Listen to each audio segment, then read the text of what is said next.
Hello, welcome to my podcast, The Space. I'm your host, John Arts, and today we are going to take you on a thrilling journey through the cosmos, exploring the wonders of our very own solar system. From the blazing hot sun to the icy, mysterious reaches of the distant planets, we'll uncover secrets of our celestial neighborhood. So sit back, relax, and let's get ready to blast off!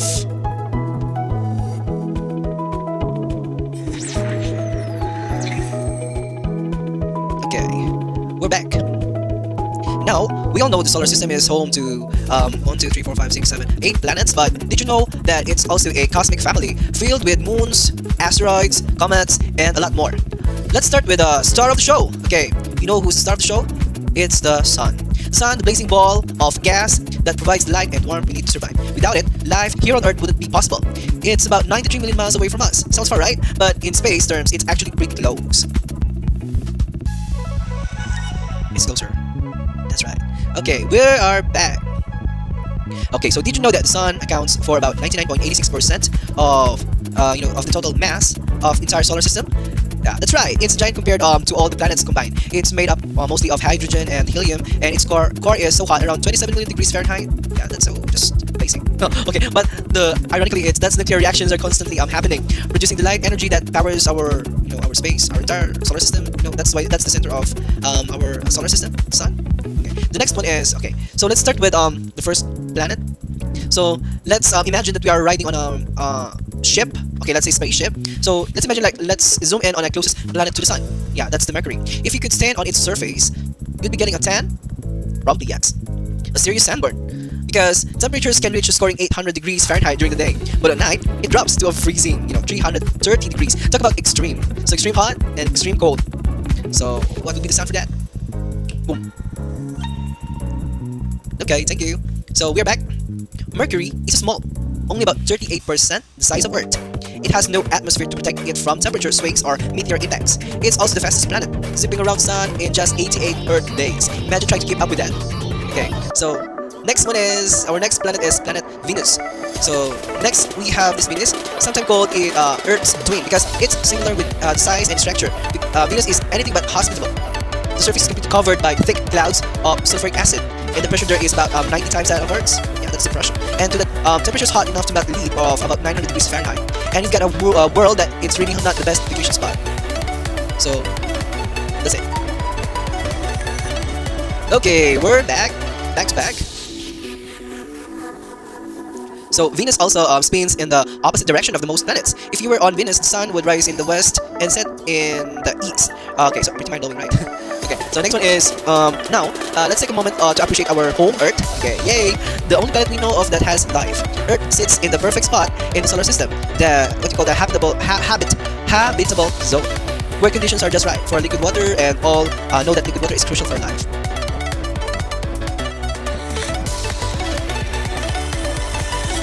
Whoosh! Okay, we're back. Earth has a diverse climate, landscape, and an atmosphere that protects us from harmful radiation. So it comes from the sun. So not to mention the moon, which helps stabilize our planet's climate. We definitely have a lot to be grateful for when it comes to our planet. Am I right?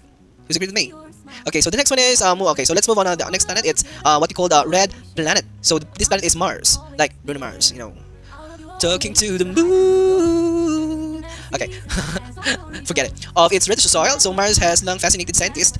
So these scientists and dreamers alike, its surface is dotted with the largest volcano in the solar system. So that volcano named Olympus Mons, I think, yeah. And it has a deepest canyon, Valles Marineris, which is 4 times deeper than the Grand Canyon. Okay, that's fascinating to know. Yeah, okay, we're back. So Mars once had a liquid water on its surface, and while we don't know exactly what happened to it, only scientists are working hard to learn more. So who knows, one day humans might live there too. Okay, so is there any possibility? Okay, so there are even missions planned to send astronauts to Mars. Okay, so maybe this coming decades, maybe your grandson. Okay, your great grandson. Okay, so next one is we are here in Jupiter. Okay, so they call it the king of planets. So this gas giant is so massive that it could fit all the other planets inside of it. Over probably 1,300 Earths could fit in Jupiter.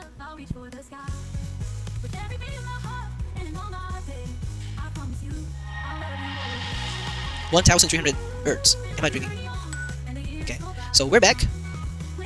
Jupiter is known for its great red spot, a star that has been raging for centuries, and with other 79 what 79 moons, it's like a mini solar system all on its own. Oh, one of its moon, okay, so the name is Europa, is particularly exciting because scientists think it might be have an underground ocean. It's possible. And where there's water, there could be life. Okay, so the next one is Saturn. Of course, it's famous of its stunning ring, made most of ice and rocks. These rings stretch out over 170,000 miles from the planet, but they're only about a kilometer thick.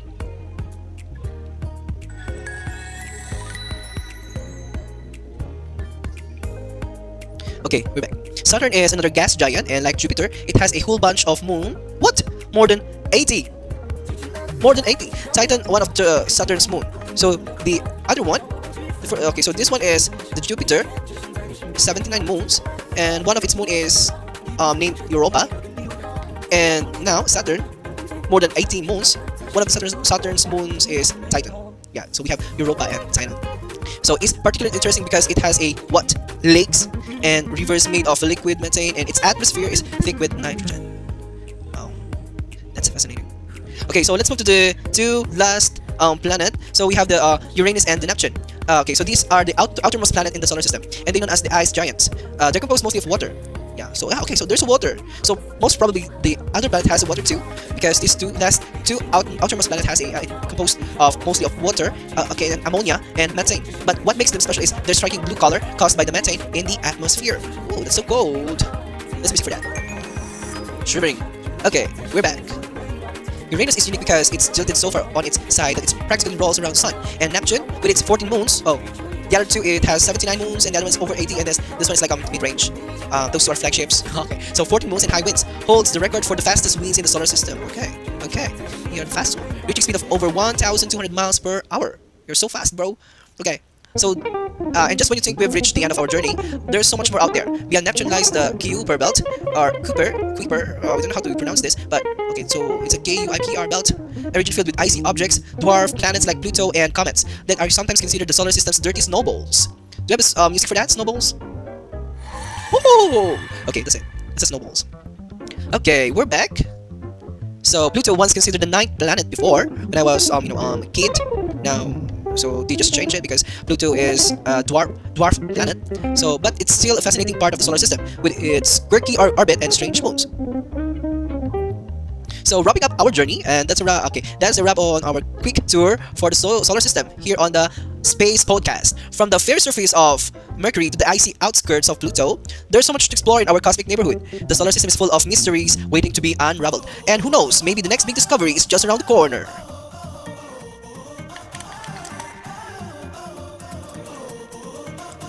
Okay, we're back for the last time.